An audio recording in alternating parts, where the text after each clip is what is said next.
Hello, and welcome to ConstructorCast, your AGC place for all the news, views, and interviews relevant to your construction business. I'm your host, Leah Pilkonis. This is our 6th episode in our COVID-19 special edition series, and today we're doing something a little bit different.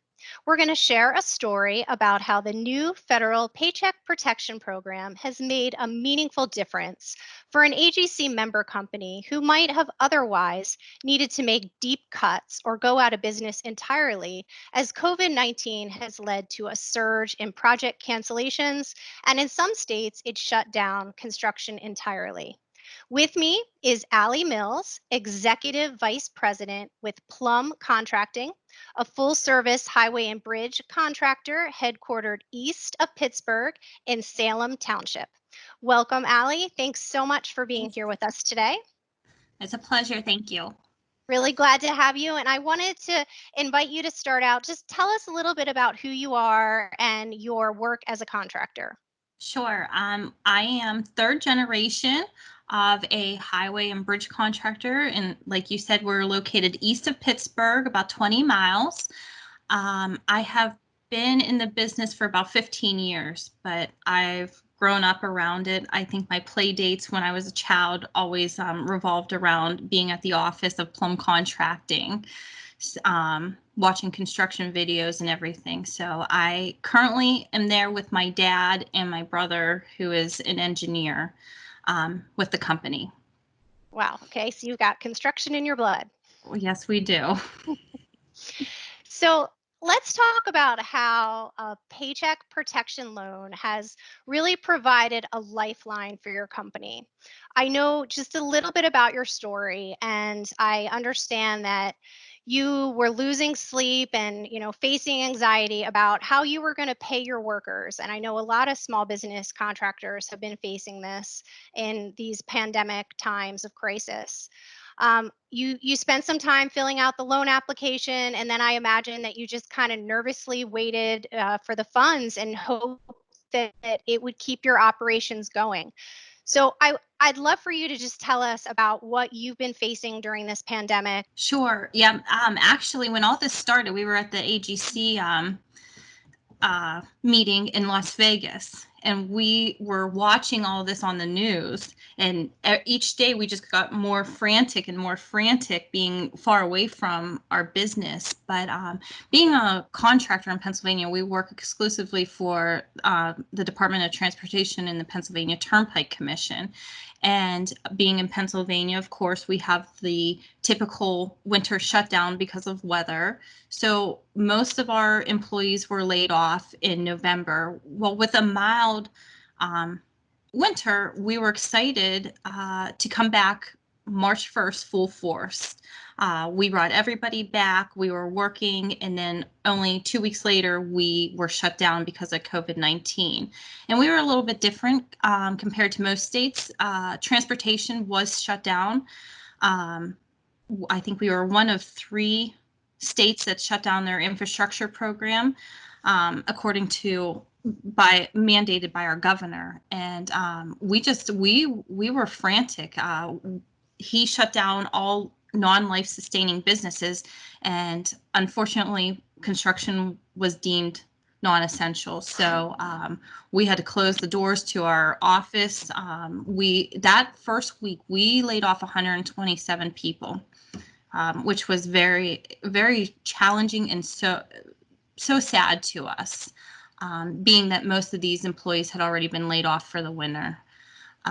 So we went for about 2 weeks. Our bank and our accountant kept talking to us about this PPP program. I spent probably about 2-3 days getting everything ready. Not going to lie, I cried a little bit during the submission process, but we knew that that was the only thing that was going to get us through and keep us working when we were able to get back to work. So finally we were approved and the loans were received.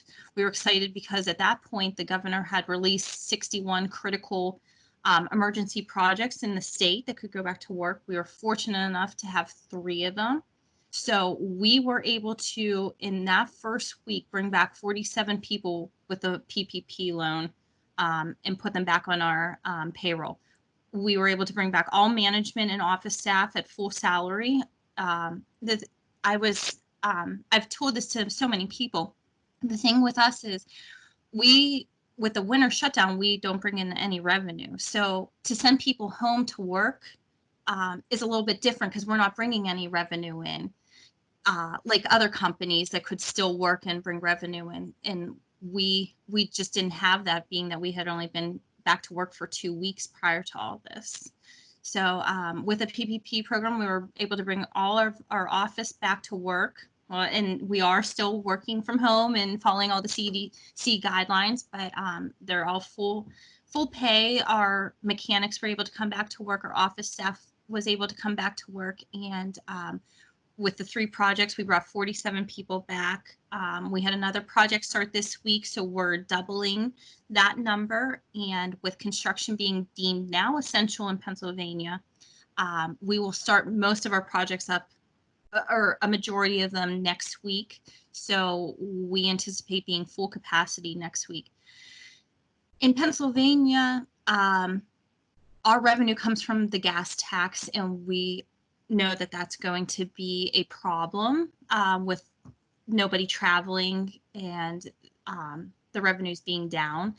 So we've already been told by the department to expect a longer turnaround time for payments. So we're anticipating, instead of getting paid for projects in 30 days, 60 to 90. So this PPP program will let us continue to work and keep our heroic industry working every single day and putting food on their table. Wow, Allie, it's incredible story, and I applaud you just for your leadership and this small but meaningful boost that you're getting to help keep your company going through the pandemic. It's just such a great story to hear, and I'm so appreciative of you sharing it with all of us. I understand that you have a really exciting trip planned for tomorrow, and that you've actually been invited to the White House to talk about this and to share your story. How did all of that come about? Because that's just amazing. Leah, I don't even know where to begin. It's been so crazy. It's we being in a family business and being so heavily involved with our AGC chapter, Constructors Association of Western Pennsylvania. AGC reached out to our executive director, and he in turn reached out to us, and he had a couple submissions, and we turned ours in Friday night at 11:30. I got a phone call from the White House, and it was a lengthy, probably 20-minute, 30-minute interview with the White House on Saturday night at 7 p.m. And he told me not to get excited. He wasn't sure where it was going, but I got the phone call yesterday afternoon that I was invited to the White House, and it's been a surreal experience. I'm just communicating back and forth constantly with the White House. So I'm just so excited to take my story and be a spokesperson for our industry at the White House. And being a female, of course, it's amazing. I'm so excited. Well, best of luck tomorrow, and very exciting opportunity. I have read that you are the first female board member and first female executive committee member with your chapter, CAWP, Constructors Association of Western PA, in its 86-year history. So that's very exciting as well. You're really doing so much for the industry, so much for your company, and so much to promote leadership and diversity within construction. So thank you for all that you do. Thank you. We'd be lost without agency. Well, thanks. I appreciate you doing what you're doing to turn to AGC for information, and the volunteer work that you're doing for the association is much appreciated. So again, best of luck tomorrow. I'll be anxious to hear how it goes, and we'll look forward to reporting on all of that as well. Okay. So this has been another episode of ConstructorCast. We thank you for listening.